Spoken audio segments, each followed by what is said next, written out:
আপনার ত্রিবেদী যেই কথাগুলো বলছে অ্যাবসলিউটলি এগুলো কূটনীতির ভাষা, এগুলোর সাথে বাস্তবতার তো কোনো মিলই নেই, বরং প্রহসনমূলক। মানে ইট ইজ সামথিং লাইক আমরা যে কতখানি আমাদেরকে নির্বোধ মনে করে যে এই স্টেজটা যে আমরা পার হচ্ছি, অন্তত আগামী 1 বছর আমাদেরকে আমাদের সামরিক শক্তি গড়ে তুলতে হবে।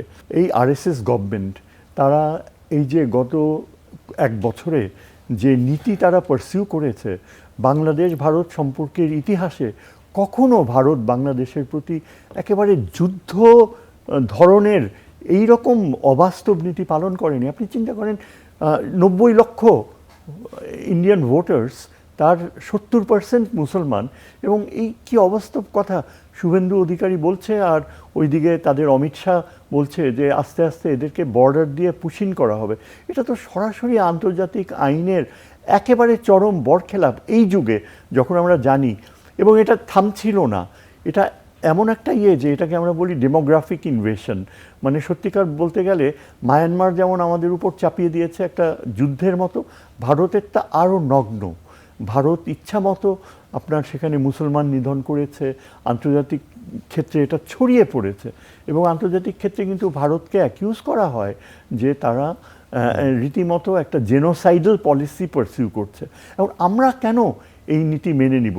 আমরা একটা সার্বভৌম রাষ্ট্র, কিন্তু দেখেন ভারত যে একের পর এক এই যে আপনার পুশিং করা, তারপর বাংলাদেশকে একেবারে কন্টিনিউয়াসলি হুইপিং বয় হিসেবে ব্যবহার করা।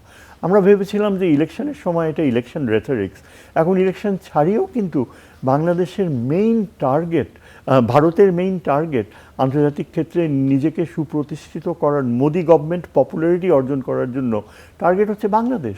এবং এই যে আজকে আপনার ত্রিবেদী যেই কথাগুলো বলছে অ্যাবসলিউটলি এগুলো কূটনীতির ভাষা, এগুলোর সাথে বাস্তবতার তো কোনো মিলই নেই, বরং প্রহসনমূলক।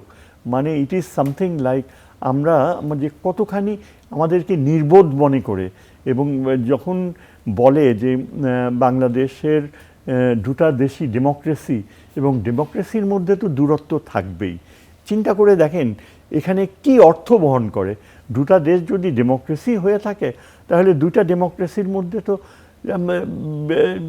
বিরোধিতা থাকতে পারে, ডিসএগ্রিমেন্টস থাকতে পারে, কিন্তু সেটা তো এরকম না যে একটা দেশকে ভারত আমাদের দেশে রাম মূর্তি বানিয়ে ফেলছে তাদের সহযোগিতায়, এবং রংপুরকে অ্যানেক্স করার ব্যাপারে একেবারে সরাসরি রণকৌশলগত নীতি তারা ধাপে ধাপে এগিয়ে নিচ্ছে।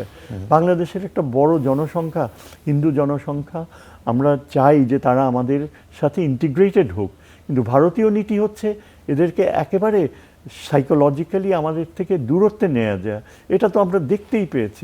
সুতরাং আপনি কোন ক্রাইটেরিয়ায় বিশ্বাস করতে পারবেন যে বৃহৎ বিষয়গুলা, যেগুলো সত্যিকার অর্থে গণতন্ত্র, দুটা গণতন্ত্রের মধ্যে সৌহার্দ্য ও দূরত্ব দুটাই রাখে, সেই ক্রাইটেরিয়া ভারত কখনো ফুলফিল করে না। এবং এই জন্যে আমি বলি যে এই স্টেজটা যে আমরা পার হচ্ছি, অন্তত আগামী 1 বছর আমাদেরকে আমাদের সামরিক শক্তি গড়ে তুলতে হবে।